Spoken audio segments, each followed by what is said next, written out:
Ya, Assalamualaikum warahmatullahi wabarakatuh.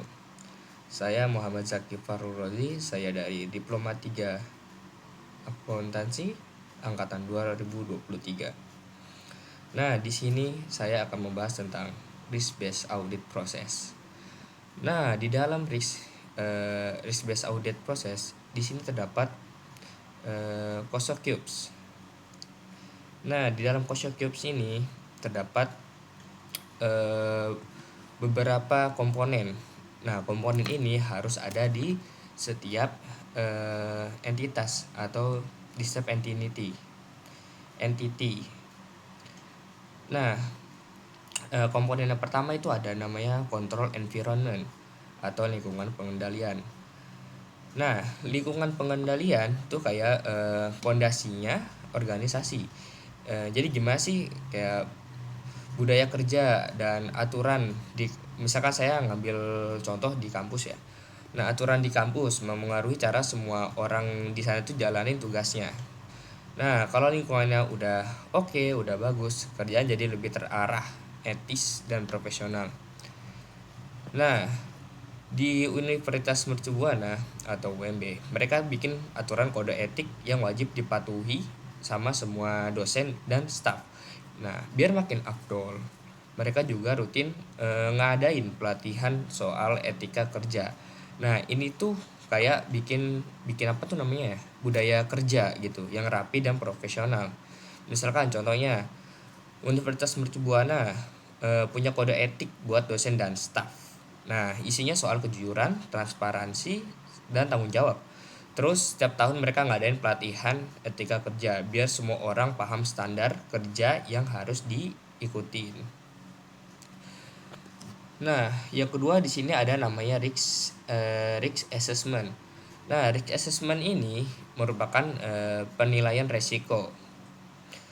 Nah, nantinya itu akan menjadi untuk membuat risk map. Nah, penilaian resiko itu kayak kita tuh kayak ngintip apa aja yang kemungkinan buruk yang bisa bikin berantakan operasional kampus. Soalnya saya ngambil contoh kampus. Nah, fokusnya dia tuh kayak buat cari tahu resiko apa aja yang bisa muncul, seberapa parah dampaknya, sama seberapa sering itu bisa terjadi. Contohnya misalkan di Universitas Mercu Buana, nah mereka tuh sadar banget kalau keamanan data IT itu penting. Jadi risiko soal kebocoran data mahasiswa sama staff. Nah, jadi prioritas buat mereka atasin. Misalkan contoh Universitas Mercu Buana. Nah, kalau ada data mahasiswa di sistem akademik atau SIA kalau kita sebut, bisa saja bocor. Nah, jadi mereka bikin analisis soal dampaknya. Kalau misalkan ini sampai kejadian dan seberapa sering ancaman yang muncul, habis itu mereka langsung pasang strategi biar resikonya nggak terjadi. Lalu di sini komponen yang ketiga itu ada control activities. Control activities ini aktivitas pengendalian. Nah, aktivitas pengendalian ini semacam aturan main yang dibikin biar semuanya jalan sesuai rencana. Nah, jadi kayak prosedur atau kebijakan biar operasional misalnya di dalam kampus. Nah, itu tuh biar lancar dan nggak melenceng. Nah, misalkan Universitas Mercu Buana pasang sistem keamanan ketat sama aturan yang jelas buat mastiin nggak ada celah buat apa namanya kayak buat adanya kesalahan atau kecurangan. Nah, contohnya misalkan Universitas Mercu Buana pakai kayak autentikasi ganda atau autentikasi dua faktor gitu, misalkan untuk masuk login ke sistem akademik. Jadi nggak sembarangan orang bisa masuk dan otak-atik data. Terus buat bayar SPP juga harus lewat platform resmi yang aman biar nggak ada yang kena tipu-tipu. Lalu di sini ada komponen information and communication. Nah, informasi dan komunikasi itu kayak bikin report antar bagian. Nah, informasi yang jelas dan akurat itu penting banget. Semua orang di kampus harus tahu apa yang terjadi biar kalau biar kalau misalkan mengambil keputusan itu nggak salah langkah. Selain itu, komunikasi antar bagian juga harus lancar biar nggak ada miskom. Misalkan di Universitas Mercu Buana mereka rajin bikin laporan laporan rutin, dan nyebarin info ke semua orang yang berkepentingan. Contohnya misalkan tiap semester Universitas Mercubuana bikin laporan kinerja kampus. Nah, terus disebarin ke dekan, rektor, dosen sampai mahasiswa lewat portal kampus. Jadi semua orang tahu perkembangan kampus dan apa aja yang udah dicapai. Nah, yang terakhir itu komponennya ada namanya monitoring activities. Nah, monitoring activities ini atau kita bisa sebut aktivitas pemantauan.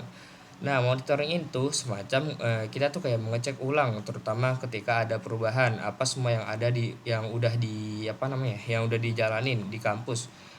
Dia tuh beneran efektif atau enggak. Ibaratnya kayak nge-review pekerjaan buat tahu mana yang udah oke dan mana yang masih perlu dibenerin. Nah, pemantauan ini nggak cuma dilakukan di level operasional, tapi juga di level strategis. Nah, biar tujuan besar kampus tetap on track, nah di Universitas Mercubuana mereka nggak asal jalan aja, tapi rutin mantau sistem dan kebijakan yang udah diterapin, khususnya yang berkaitan sama teknologi dan data.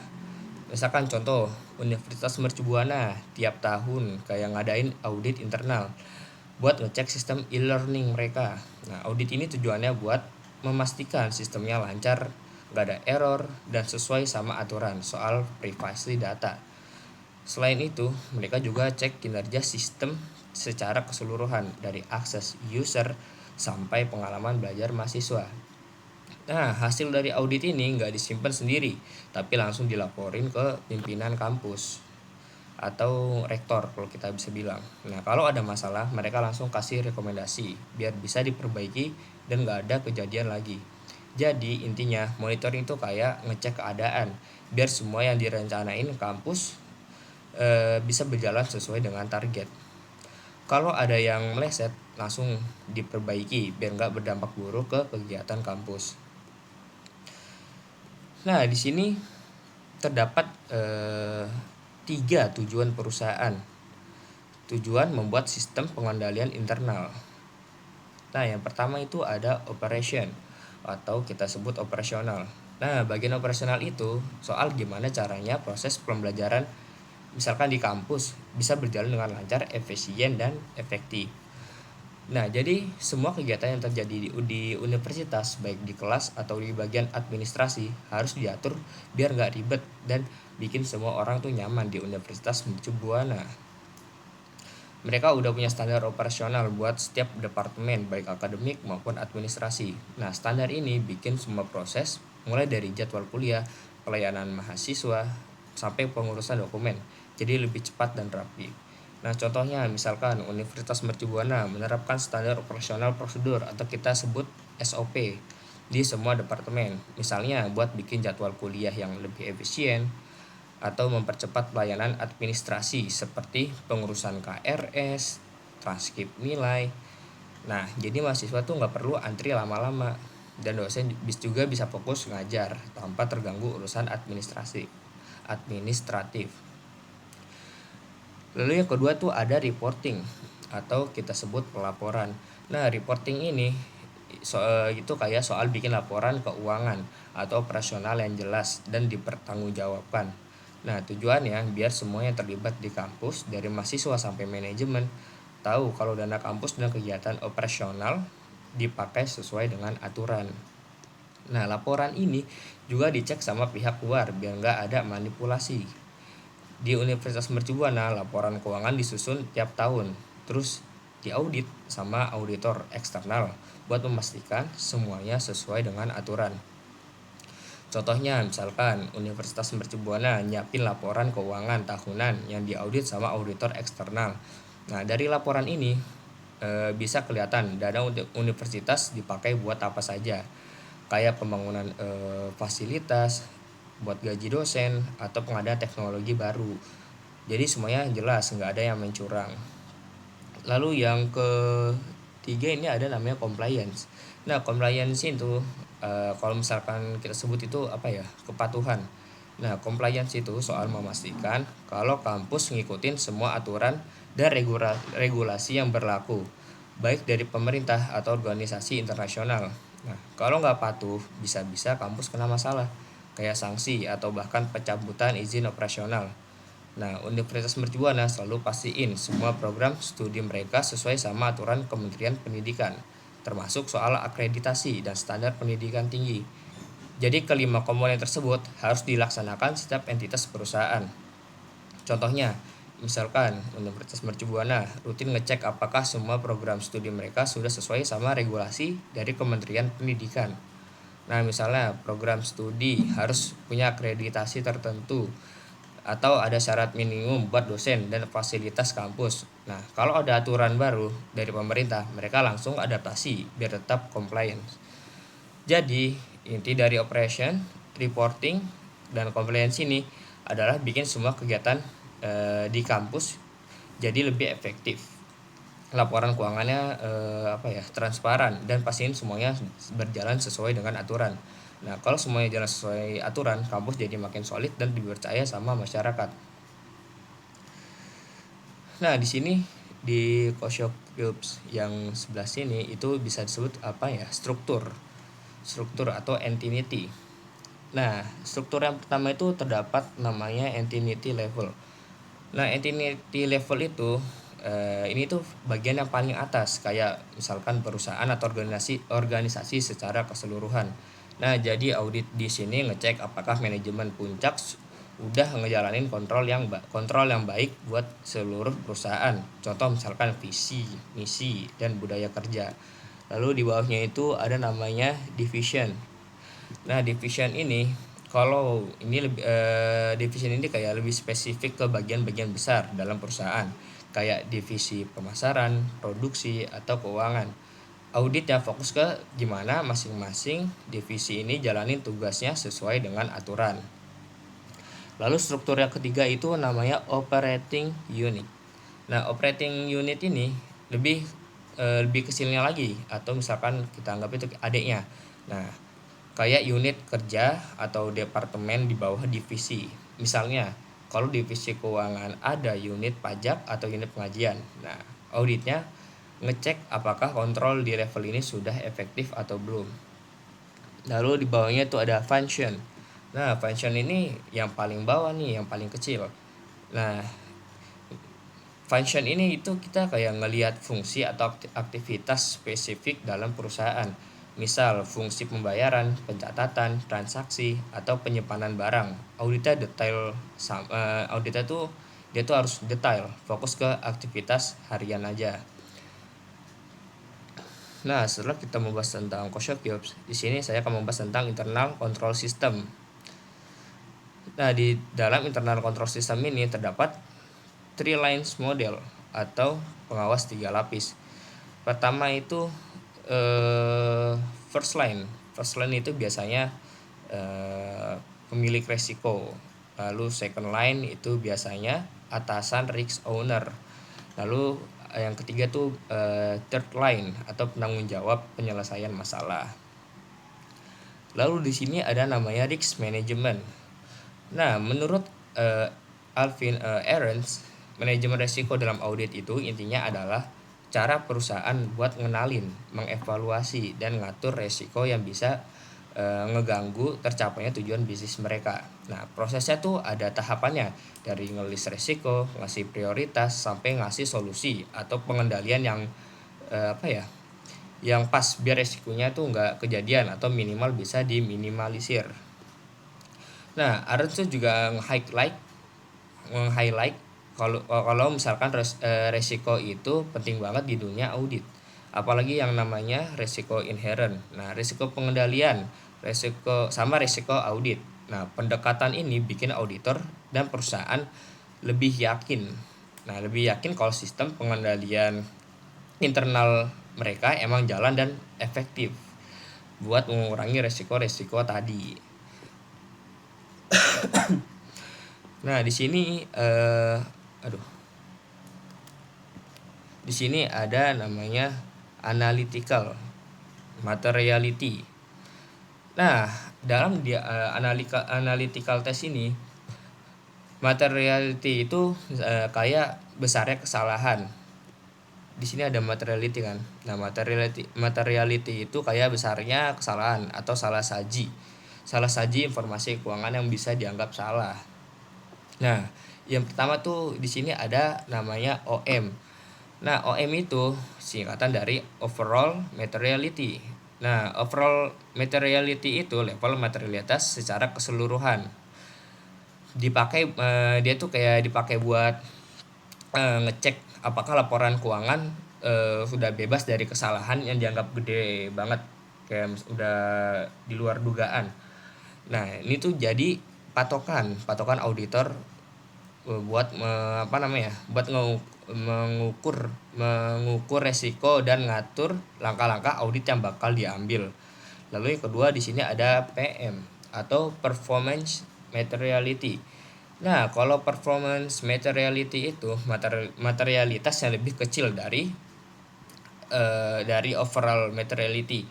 Nah, gunanya buat tentuin prosedur audit supaya salah saji yang enggak sengaja kelewat tetap di bawah batas materialitas keseluruhan. Nah, jadi ini kayak dia tuh kayak ngefilter tambahan biar hasil auditnya tuh lebih akurat.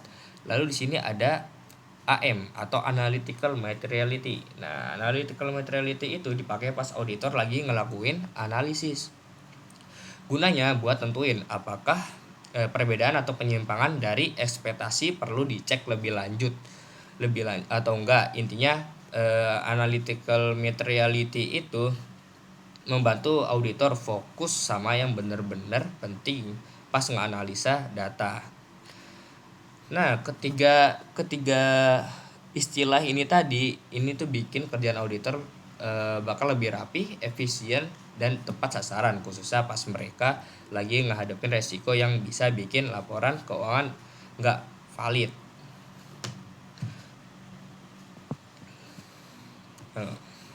Minum dulu.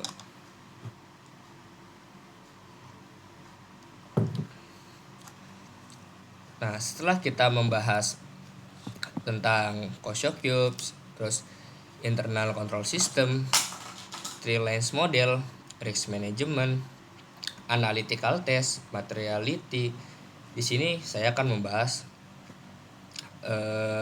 what can go wrong in Buzzsprout. Nah, di dalam what can go wrong in Buzzsprout ini ada yang pertama itu revenue plus collection.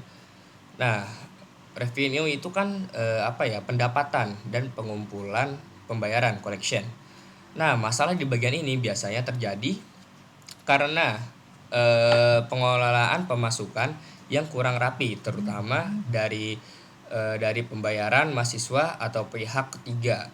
Nah, kalau ada kesalahan, misalnya mahasiswa salah transfer atau sistem nggak otomatis mencatat pembayaran, nah ini nih bisa bikin laporan keuangan jadi kacau. Nah, kalau pengumpulan pembayaran dari pihak ketiga kayak sponsor atau donatur, dia tuh nggak dipantau. Nah, bisa-bisa kampus itu jadi apa ya? Jadi rugi karena pembayaran telat atau malah nggak masuk sama sekali. Nah, misalkan contoh kasusnya itu misalkan ada mahasiswa bayar SPP, tapi sistem nggak langsung ngupdate. Sering terjadi nih sama saya. Nah, sehingga dianggap belum bisa bayar. Jadinya kita nggak bisa isi KRS. Nah, ini nggak cuma bikin ribet mahasiswa, tapi juga bikin laporan keuangan jadi nggak akurat kalau dibiarkan. Nah, kalau dibiarkan bisa jadi numpuk masalah yang lebih besar di akhir semester. Nah, lalu yang kedua di sini ada purchase plus payment. Nah, purchase itu pembelian dan payment itu pembayaran. Nah, di bagian ini masalah yang biasanya muncul kalau pembelian barang atau jasa buat operasional kampus nggak diatur dengan benar. Nah, keterlambatan pembayaran ke vendor, salah transfer, atau nggak sesuai anggaran bisa bikin operasional kampus itu jadi terganggu. Nah, kalau vendor marah atau putus kontrak karena pembayaran telat, kampus bisa kehilangan layanan yang sangat penting. Nah, contoh kasusnya, misalkan di Universitas Mercu Buana butuh alat baru buat laboratorium, tapi pembayaran ke vendor telat. Nah, akhirnya karena telat itu biasanya tuh karena ada apa ya, salah input data rekening. Nah, akhirnya alat yang dibutuhkan nggak bisa langsung dikirim dan mahasiswa yang harusnya mulai praktik jadi harus nunggu lebih lama. Lalu di sini ada namanya payroll plus HR. Payroll itu pengajian payroll itu apa ya? Gaji ya, penggajian. Nah, terus HR itu sumber daya manusia. Nah, di dalam payroll plus HR ini, pengelolaan gaji dan sumber daya manusia itu hal yang sensitif. Kalau ada kesalahan seperti gaji yang nggak sesuai atau terlambat, itu bisa bikin karyawan hilang. Hilangnya tuh hilang apa? Hilang semangat kerja. Nah, selain itu, kalau manajemen HR nggak solid, misalkan data karyawan nggak diupdate atau ada salah hitung tunjangan, nah hubungan antara universitas dan staf bisa renggang. Misalkan contoh kasusnya, misalkan ada dosen yang nggak dapat insentif tambahan padahal dia udah ikut ikut program penelitian. Nah, kesalahan ini bikin dosen itu jadi kecewa, dan kalau kejadian terus-menerus bisa aja dosen resign, keluar. Padahal dia aset penting buat kampus. Lalu di sini ada namanya specific transaction. Nah, specific transaction ini atau kita sebutnya transaksi khusus. Nah, transaksi khusus ini seperti pengelolaan dana penelitian, terus ada beasiswa atau dana hibah, terus butuh perhatian ekstra. Dia tuh butuh perhatian yang sangat-sangat ekstra. Kalau misalkan salah kelola bisa bikin nama baik universitas itu jadi jelek, tercoreng. Misalkan ada dana penelitian yang nggak digunakan sesuai dengan tujuannya, atau proses pemberian beasiswa yang nggak transparan. Nah, ini bisa jadi masalah besar, apalagi kalau ada pihak eksternal yang terlibat seperti pemerintah atau sponsor. Nah, contohnya misalkan Universitas Mercubuana dapat dana hibah buat penelitian.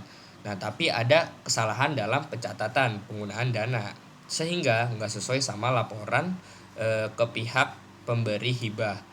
Akibatnya nama baik kampus jadi jelek dan kemungkinan besar dana hibah berikutnya nggak akan diberikan lagi. Nah, di sini saya akan menjelaskan tentang selanjutnya itu ada TCWG minutes, internal reports dan external reports. Nah, TCWG minutes ini itu kayak intinya kayak apa ya? Pihak-pihak yang bertanggung jawab tuh bertanggung jawab yang gede gitu. Dalam dia tuh kayak ngurusin organisasi atau sebuah perusahaan. Nah, mereka yang kayak apa ya, yang menjaga supaya semua proses pengelolaan, operasional, dan keuangan itu sesuai sama tujuan yang udah ditetapin. Nah, selain itu, mereka juga harus pastiin transparansi dan kepatuhan sama aturan biar nggak ada drama yang merugikan institusi. Nah, kerjaan utama mereka salah satunya adalah bikin laporan. Laporan-laporan ini ada yang khusus buat konsumsi internal, ada juga yang disusun buat pihak eksternal. Ini penting banget buat ngejelasin apa aja yang udah mereka kerjain, apa yang belum, dan apa yang perlu ditingkatin. Nah, dalam TJWG Minutes ini terbagi menjadi dua, ada internal reports dan external reports. Nah, internal reports atau laporan internal. Nah, laporan internal Laporan internal ini tuh dibuat khusus buat orang dalam kayak manajemen atau tim-tim operasional biar mereka tahu kondisi dan performa institusi secara detail.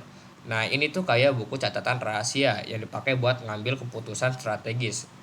Nah, laporan itu ada beberapa jenis. Yang pertama, misalkan laporan keuangan internal. Nah, isinya itu soal pemasukan, pengeluaran, dan kondisi keuangan institusi secara detail. Beda sama laporan keuangan publik. Ini lebih rinci dan biasanya cuma buat menganalisis manajemen aja. Nah, yang kedua tuh ada laporan kinerja akademik. Misalkan kalau di universitas. Nah, ini tuh laporan buat nge-track gimana performa mahasiswa dan dosen. Misalnya tingkat kelulusan, rata-rata nilai, atau evaluasi program akademik. Nah, yang selanjutnya itu ada laporan sumber daya manusia atau SDM. Nah, laporan ini ngejelasin kondisi tenaga kerja, kayak jumlah karyawan, tingkat kehadiran, pengembangan skill, atau analisis kebutuhan tenaga kerja di masa depan. Lalu ada lagi laporan audit internal. Nah, laporan ini dipakai buat mengecek apakah semua proses operasional udah sesuai sama kebijakan yang ada atau belum. Nah, kalau ada kesalahan atau ketidaksesuaian, laporan ini yang bakal jadi panduan buat diperbaiki. Lalu ada lagi laporan pengembangan infrastruktur dan fasilitas. Nah, isinya itu soal progres pembangunan, perbaikan fasilitas atau pengadaan alat-alat yang dibutuhin buat mendukung kegiatan operasional. Nah, yang kedua itu eh, external reports. Nah, external reports itu laporan eksternal. Nah, kalau laporan eksternal itu buat ditunjukin ke orang luar, namanya juga eksternal, berarti luar. Fungsinya buat transparansi, ngeyakinin pihak-pihak yang punya kepentingan sama institusi dan pastiin kalau semuanya itu berjalan dengan baik dan benar. Itu bisa dibagi menjadi beberapa bagian. External reports itu bisa dibagi menjadi beberapa bagian. Yang pertama itu adalah misalkan laporan akreditasi. Nah, laporan akreditasi itu khusus buat universitas. Laporan ini penting banget buat ngejalanin status akreditasi program studi atau institusi. Nah, akreditasi ini jadi bukti kalau standar kualitasnya udah sesuai sama aturan nasional atau internasional. Terus yang kedua ada laporan kemitraan dan kolaborasi. Nah, isinya tentang kerjasama yang dijalin sama pihak eksternal, kayak pemerintah, perusahaan, dan institusi lain. Misalnya laporan proyek bareng, hasil riset bersama, atau program beasiswa. Lalu selanjutnya ada laporan dari kantor pajak. Nah, TCWG itu punya peran penting banget buat ngatur arah organisasi dan bikin laporan yang sesuai dengan kebutuhan. Laporan internal buat manajemen jalanin tugasnya dengan baik. Nah, laporan internal itu emang buat manajemen jalani tugas dengan baik. Sedangkan misalkan laporan eksternal biar publik itu atau stakeholder tahu kalau institusi dikelola dengan transparan dan profesional. Kalau kerjanya nggak bener ya bisa-bisa institusi kena masalah besar. Nah, di sini setelah membahas tentang TCWG Minutes, internal reports, external reports, di sini saya akan membahas tentang audit program. Nah, audit program itu ada dua. Di dalam dunia audit ada dua jenis program utama yang sering digunakan auditor buat mengecek apakah laporan keuangan dan sistem di suatu organisasi udah benar atau belum. Nah, ya, program ini disebut control test. Nih, control test dan substantif test. Keduanya punya tujuan yang berbeda tapi saling melengkapi dalam memastikan laporan keuangan akurat dan bisa dipercaya. Nah, kontrol tes ini atau uji pengendalian, nah kontrol tes itu semacam kayak ngecek, kayak misalnya dia tuh kayak pagar rumah pengaman yang dipasang organisasi buat mastiin semua transaksi atau proses mereka berjalan dengan sesuai aturan.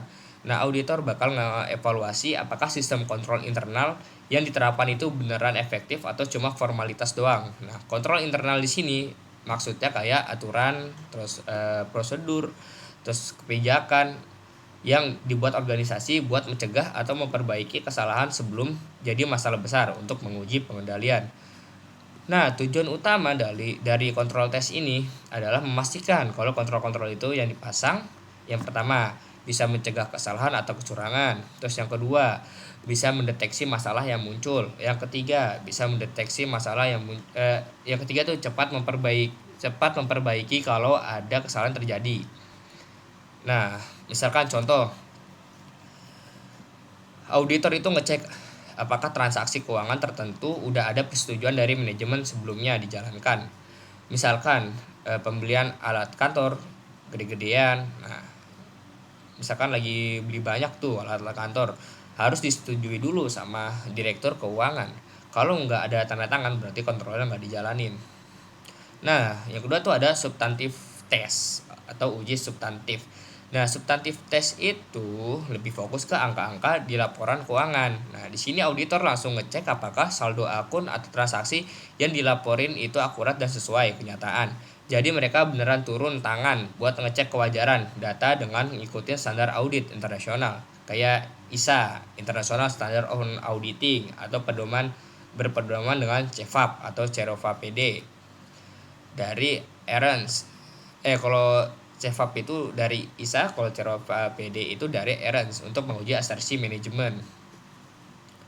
Nah, tujuan substantif tes ini yang pertama itu ngebuktiin kalau saldo akun yang tercantum itu benar.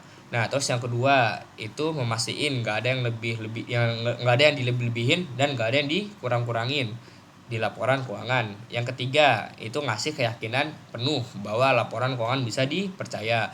Nah, contohnya kasus substantif tes. Nah, auditor itu dia ngecek langsung saldo kas di bank dengan minta konfirmasi bank. Nah, ini buat pastiin jumlah yang tercatat di laporan keuangan sama dengan jumlah sebenarnya di rekening bank.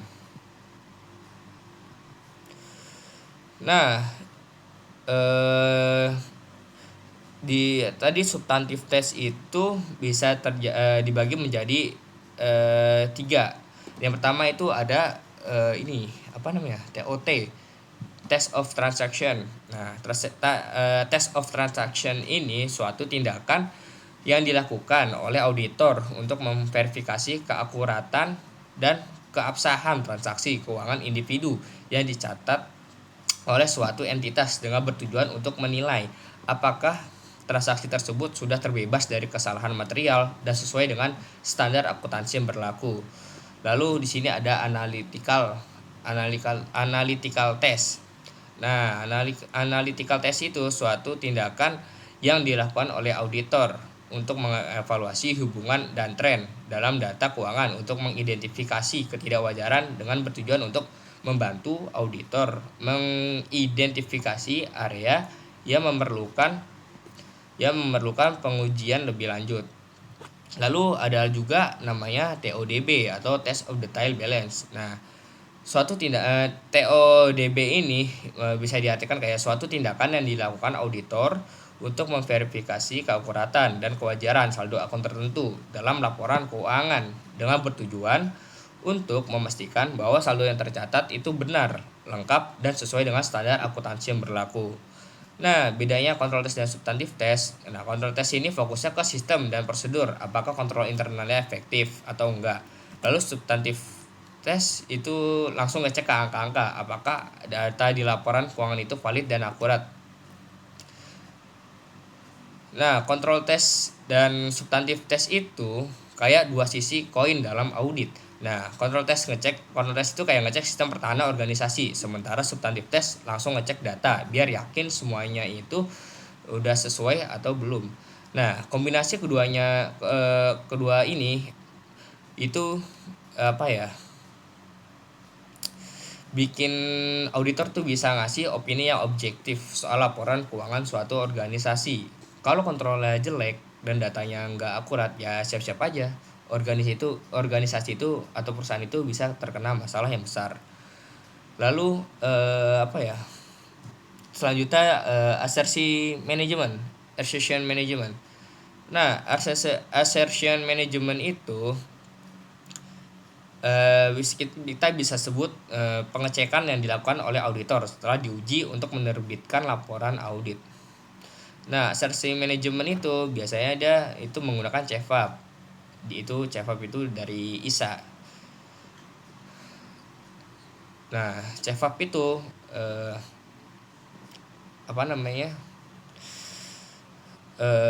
CFAP itu ada artinya. Jadi C-nya itu completeness atau semua transaksi, E-nya itu eksistensi atau transaksi nyata, valuation atau nilai, akurensi. A-nya itu akurensi, nilainya tidak tercampur dengan yang lain. Lalu P-nya itu adalah presentation atau semua transaksi sudah diungkapkan di laporan keuangan. Nah, CFAP adalah akronim yang dipakai dalam audit buat ngecek kewajaran laporan keuangan dan transaksi yang tercatat. Setiap huruf mewakili aspek penting yang harus diperhatikan auditor untuk mastiin kalau laporan keuangan itu benar, lengkap, dan nggak ada yang disembunyiin. Nah, buat lebih jelas ya, CFAP itu kita bahas jadi satu-satu. CFAP itu pertama yang C-nya itu kalau completeness itu adalah kelengkapan. Nah, kalau kelengkapan itu berarti itu kita kayak apa ya? kayak ngecek apakah semua transaksi udah tercatat dan dilaporkan dengan lengkap tanpa adanya yang terlewat. Jadi nggak cuma transaksi yang kelihatan yang dicatat, tapi juga yang seharusnya itu dicatat. Nah, auditor bakal pastiin semua transaksi yang seharusnya dimasukkan ke laporan keuangan nggak ada yang ketinggalan.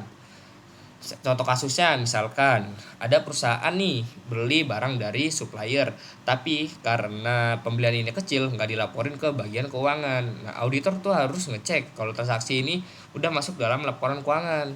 Nah, jadi harus dicatat supaya nggak ada transaksi yang terlewat. Jadi semua transaksi yang terjadi besar atau kecil harus tercatat dengan benar. Lalu yang E-nya itu adalah eksistensi. Nah, eksistensi itu ngecek apakah transaksi yang dilaporkan benar-benar terjadi atau cuma fiktif. Maksudnya, auditor bakal ngecek apakah setiap transaksi yang tercatat itu beneran ada dan bukan hasil rekayasa. Jadi misalnya ada pembelian barang, auditor bakal ngecek barangnya itu ada dan diterima oleh perusahaan. Contoh kasusnya misalkan ada laporan pembelian laptop seharga 10 juta. Nah, tapi auditor itu ngecek dan ternyata nggak ada barang yang diterima. Nah, ini berarti transaksi yang dicatat nggak ada. Jadi kayak fiktif gitu, fiktif belaka. Jadi auditor harus pastiin bahwa transaksi yang tercatat itu benar-benar terjadi di dunia nyata. Nah, habis itu ada C E C E VAP.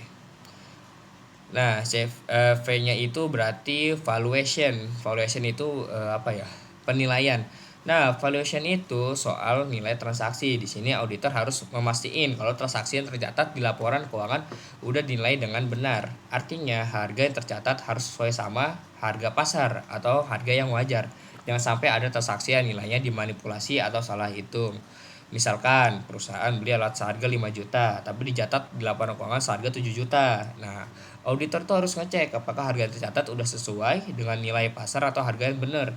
Jadi auditor harus pastiin semua transaksi dan aset dicatat dengan nilai yang wajar dan realistis. Lalu A-nya itu akurasi. Nah, ini tuh lebih ke ngecek apakah nilai yang dicatat udah benar dan nggak tercampur dengan transaksi lainnya. Nah, jadi auditor bakal ngecek apakah setiap angka yang dimasukkan ke laporan keuangan sesuai dan nggak ada kesalahan penulisan atau pencampuran angka antar transaksi. Nah, contoh kasusnya misalkan eh contoh kasusnya tuh kayak apa ya? Akurasi.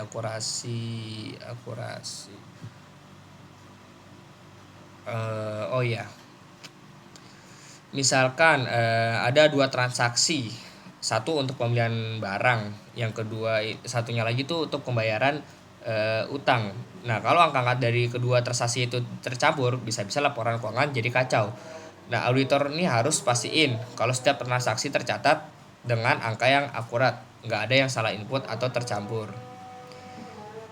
Saya jeda dulu karena lagi azan Isya.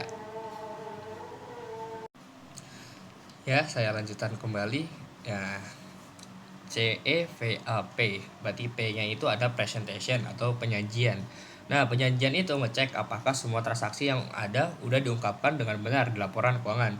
Jadi, auditor bakal ngecek apakah semua informasi yang relevan udah disajikan secara jelas, transparan, dan sesuai dengan standar akuntansi yang berlaku. Nah, contohnya, misalkan ada transaksi pinjaman dari bank yang nggak diungkapkan di laporan keuangan. Padahal itu harus dicatat karena itu transaksi material. Nah, auditor itu harus memastikan kalau semua informasi yang penting seperti pinjaman atau utang itu harus diungkapkan dengan jelas supaya laporan keuangan nggak menyesatkan. Nah, jadi CFAP itu kayak checklist buat auditor supaya laporan keuangan yang mereka audit itu bisa percaya dan nggak ada yang disembunyiin. Kalau semua aspek completeness, existence, valuation, akurasi, dan presentation udah dicek dengan baik, berarti laporan keuangan tersebut bisa dianggap valid dan nggak ada yang perlu diragukan. Semua transaksi yang terjadi harus dicatat dengan benar, nggak ada yang fiktif nilainya, sesuai nggak nilai itu sesuai, terus nggak ada kesalahan angka dan pastinya semua informasi penting tuh udah diungkapkan dan transparan. Nah, CHP itu dari ISA. Nah, kalau misalkan Cerova PD itu dari Ernst. Nah, Cerova PD itu singkatan dari completeness, existence, rights, and obligation, valuation, allocation, presentation, disclosure. Nah, Cerova PD itu adalah akronim yang dipakai dalam audit buat mengecek laporan keuangan lebih detail supaya auditor bisa memastikan kalau semua transaksi yang tercatat itu benar, sah, dan sesuai dengan aturan. Ini adalah kriteria penting yang harus diperhatiin dalam audit supaya laporan keuangan yang diaudit nggak ada masalah dan bisa dipertanggungjawabkan. Nah, C Cerova PD berarti C dulu. C itu ada completeness atau kelengkapan. Nah, completeness itu ngecek apakah semua transaksi yang terjadi udah tercatat di laporan keuangan. Nah, misalkan contoh kasusnya,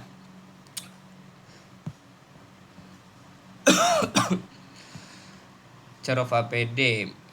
Cerova PD itu berarti C-nya itu completeness. Completeness itu kelengkapan. Berarti contohnya itu apa ya? Hmm, hmm, hmm, hmm. Completeness. Oh, ini. Jadi misalkan perusahaan itu kayak apa ya, kayak beli peralatan kantor, tapi dia tuh nggak dicatat di laporan keuangan karena nilainya tuh menurut dia tuh kecil.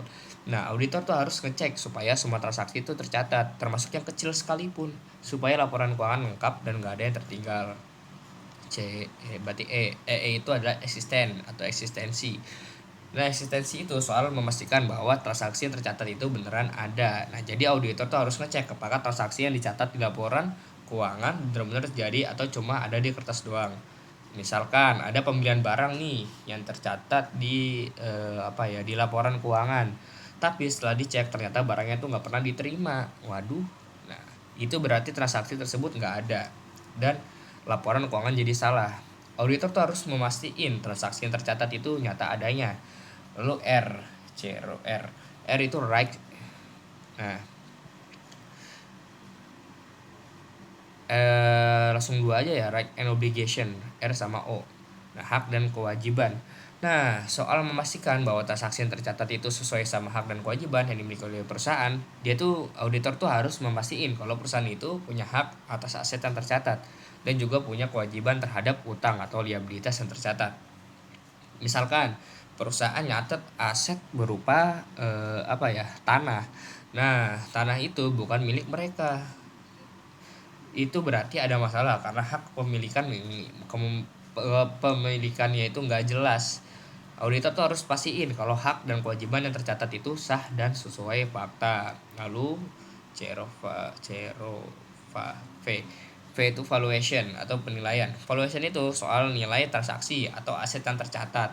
Nah, auditor itu harus memastikan kalau nilai yang tercatat di laporan keuangan itu sesuai dengan kondisi pasar atau nilai yang realistis. Jadi nggak boleh ada transaksi yang dicatat dengan nilai yang salah atau nggak wajar. Misalkan perusahaan nih beli alat seharga 1 juta tapi dicatat seharga 2 juta di laporan keuangan. Nah, berarti itu ada masalah dalam penilaian. Nah, auditor tuh harus mastiin nilai yang tercatat itu sesuai dengan kenyataan. Cerova PD berarti A. Allocation atau alokasi. Nah, alokasi itu memastikan kalau transaksi atau biaya yang tercatat itu dibagi dengan benar dalam laporan keuangan. Nah, jadi auditor ngecek apakah pengeluaran atau pendapatan dicatat di periode yang benar dan nggak ada yang keliru dalam pembagian angka antara akun-akun yang ada. Contohnya misalkan perusahaan tuh baru bayar sewa untuk 6 bulan, tapi nyatetnya langsung untuk 1 tahun penuh. Nah, auditor tuh harus pastiin biaya atau pendapatan itu dibagi sesuai periode yang benar, biar laporan keuangan tuh nggak menyesatkan. Cerova berarti P, presentation atau penyajian. Nah, penyajian itu soal bagaimana laporan keuangan disusun dan diungkapkan. Nah, auditor tuh harus mastiin laporan keuangan itu disajikan dengan jelas dan sesuai sama standar akuntansi yang berlaku. Nah, misalkan perusahaan punya utang yang besar tapi nggak diungkapkan dengan jelas di laporan keuangan. Nah, auditor itu harus mastiin kalau semua informasi yang penting seperti utang dan kewajiban tadi kayak right and obligation disajikan dengan transparan dan mudah dipahami. CROVA PD. Berarti yang terakhir itu ada disclosure atau pengungkapan. Nah, disclosure itu soal ngecek apakah semua informasi yang relevan tentang perusahaan udah diungkapkan dengan lengkap. Jadi auditor tuh mastiin bahwa semua data yang penting buat pemahaman laporan keuangan udah dijelasin dengan jelas di catatan kaki atau laporan tambahan lainnya. Pengungkapan ini penting biar para pengguna laporan seperti investor atau pihak eksternal bisa ngerti situasi keuangan perusahaan dengan baik. Misalkan perusahaan punya risiko hukum yang sedang berjalan tapi nggak dicatat di laporan keuangan. Nah, auditor tuh harus mastiin bahwa semua risiko atau informasi penting lainnya udah diungkapkan dengan jujur dan lengkap. Nah, Cerova PD itu semacam panduan buat auditor dalam ngecek apakah laporan keuangan itu udah sesuai dengan standar yang berlaku. Nah, sebenarnya mah sama-sama aja, cuman dari kayak apa ya, berbeda pendapat. Yang CFAP itu dari ISA, yang Cerova PD itu dari Ernst. Lalu setelah saya membahas tentang assertion management, di sini saya akan membahas, aduh,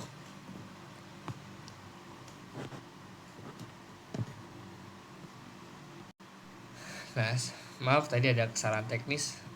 Jadi setelah assertion management di sini saya akan menjelaskan tentang sufficient and appropriate evidence. Nah, 7 cara mencari apa ya, bukti. Nah, yang pertama itu ada namanya inspection. Inspection itu kayak kita tuh harus membaca dokumen.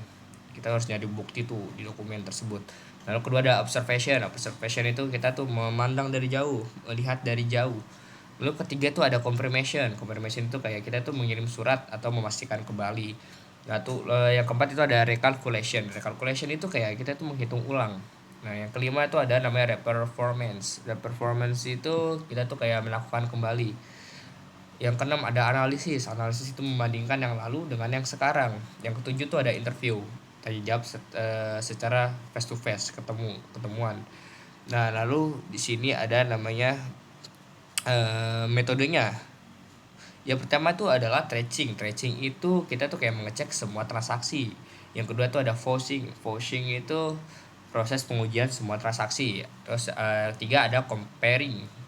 Comparing itu kayak membandingkan antara yang terjadi dengan yang direncanakan. Yang keempat itu ada alternatif prosedur. Alhamdulillah. Alternatif prosedur itu kita tuh kayak memakai prosedur lain. Nah, di sini ada namanya issues address. Issues address itu masalah yang ditangani. Yang pertama ada significant account.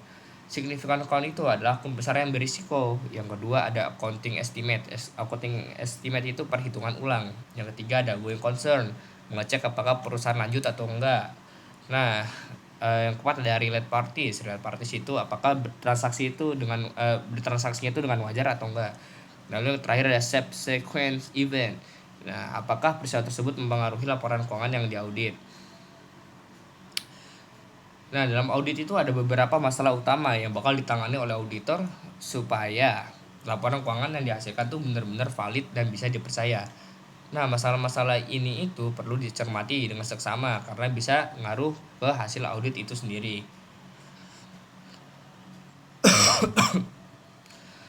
Nah, setelah membahas tentang ada metode, cara mencari bukti, terus masalah yang dihadapi, itu kita akan membahas tentang di sini nih ada namanya risk assessment. Nah, risk assessment ini yang biru ini itu apa ya, penilaian resiko.